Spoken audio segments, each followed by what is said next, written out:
Hello दोस्तों, स्वागत है आपका चैनल की एक नई वीडियो में। तो आज इस वीडियो में हम कंपैरिजन करेंगे भारत और पाकिस्तान का। भारत पाकिस्तान के मेगा प्रोजेक्ट्स, इनके वेपन्स और इनके प्राइम मिनिस्टर जैसी कई चीजों को हमने अपनी पहली वीडियोस में कंपेयर किया है। लेकिन आज इस वीडियो में हम इन दोनों ही देशों के मौजूदा हालात और उनके लोगों को परखेंगे और देखेंगे कि कौन सा देश कहाँ खड़ा है। ठीक एक ऐसा ही कंपैरिजन मैंने इससे पहले भारत का चाइना के साथ भी किया है, जिसे आप इस वीडियो के बाद जरूर देख सकते हैं। फिलहाल बने रहिए इस वीडियो के साथ। हेलो दोस्तों, मेरा नाम है दीपक, आप देख रहे हैं इट्स इनक्रेडिबल फॉर यू। तो आइए शुरू करते हैं।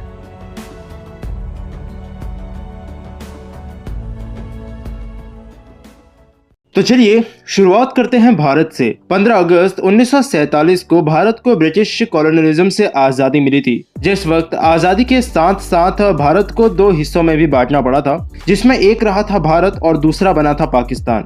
अब क्योंकि उस समय भारत और पाकिस्तान ब्रिटिश कॉलोनी थे और साथ ही एक ही देश का हिस्सा भी, इसलिए उस समय दोनों ही देशों के हालात बिल्कुल सामान्य थे, बिल्कुल एक जैसे और कहीं ना कहीं कुछ हद तक खराब भी।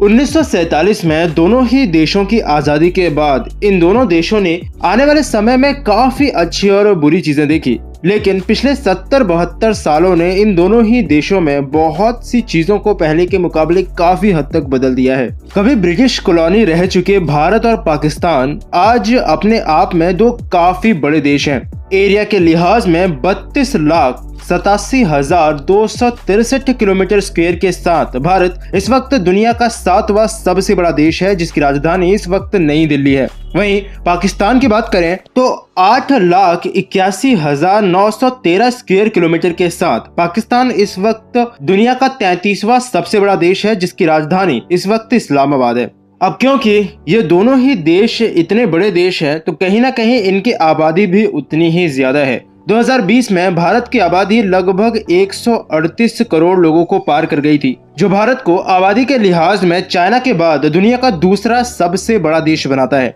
वहीं पाकिस्तान की बात करें तो 2020 में पाकिस्तान की आबादी 22 करोड़ से थोड़ी सी ज्यादा आंकी गई थी, जो भी इस वक्त ठीक ठाक रफ्तार से बढ़ रही है। लेकिन सबसे ज्यादा इस वक्त दिक्कत वाली बात है भारत के लिए, क्योंकि अगर आने वाले समय में भारतीय सरकार द्वारा कोई स्ट्रिक्ट एक्शन या लॉस पास नहीं कराए गए तो आने वाले समय में भारत की आबादी काफी ज्यादा हद तक बढ़ सकती है।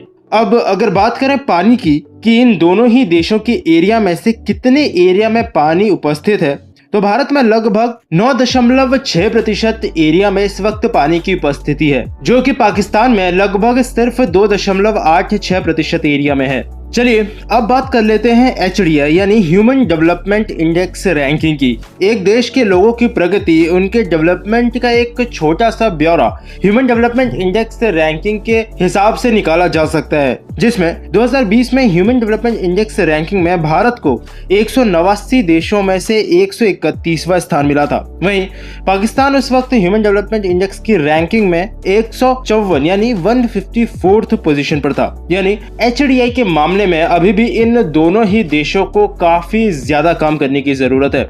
अब हम बात करेंगे GDP यानी ग्रॉस डोमेस्टिक प्रोडक्ट की, जो कि एक देश के लिए काफी ज्यादा इंपॉर्टेंट चीज है। GDP के लिए हम 2020 के इंटरनेशनल मॉनेटरी फंड यानी IMF की एस्टिमेट्स का इस्तेमाल करेंगे, जिसमें भारत को उस वक्त 6ठी रैंक मिली थी। उस वक्त भारत की नॉमिनल GDP लगभग 2.59 ट्रिलियन डॉलर्स के आसपास आकी गई थी, जबकि पूरी दुनिया की देशों के लिस्ट में से सिर्फ पाकिस्तान ही वो देश था जिसके IMF की 2020 के एस्टिमेट्स वहां पर अवेलेबल नहीं थे, जिस वजह से उस रैंकिंग में पाकिस्तान को 2019 के हिसाब से रैंकिंग दी गई थी, जिसमें उस वक्त उनकी GDP 287.2 बिलियन डॉलर्स के आसपास रही थी। नॉमिनल GDP के मामले में कहीं ना कहीं भारत पाकिस्तान से इस वक्त आगे रहा, लेकिन जो सबसे परेशान करने वाली बात है वो थी इन दोनों ही देशों की पर कैपिटा GDP, जो भारत के केस में 1,876 डॉलर और पाकिस्तान के लिए लगभग 1,349 डॉलर्स के आसपास रही। यानी पर कैपिटा इनकम के हिसाब से उसको बढ़ाने के लिए अभी भी इन दोनों ही देशों को काफी मेहनत करने की जरूरत है,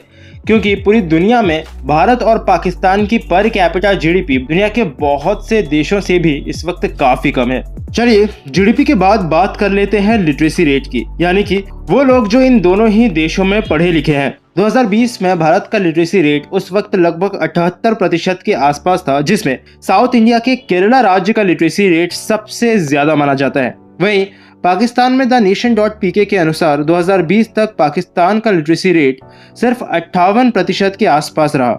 यानी भारत के मुकाबले पाकिस्तान को इस वक्त अपनी लिटरेसी रेट को बढ़ाने में काफी ज्यादा मेहनत करने की जरूरत है, खासकर फीमेल्स की लिटरेसी रेट को, क्योंकि उस रिपोर्ट में साफ साफ कहा गया था कि मेल्स के मुकाबले फीमेल का लिटरेसी रेट वहां पर अभी भी बहुत ही ज्यादा कम है। चलिए अब बात कर लेते हैं इन दोनों ही देशों में रहने वाले लोगों के रिलीजन और कल्चर की। भारत की कुल आबादी में से इस वक्त लगभग 79.8% लोग हिंदुइज्म को फॉलो करते हैं, 14.2% इस्लाम, 2.3% Christianity, 1.7% Sikhism, 0.7% Buddhism, 0.4% Jainism, 0.23% atheism और 0.65% में बाकी के सारे दूसरे रिलीजन और कल्चर आ जाते हैं।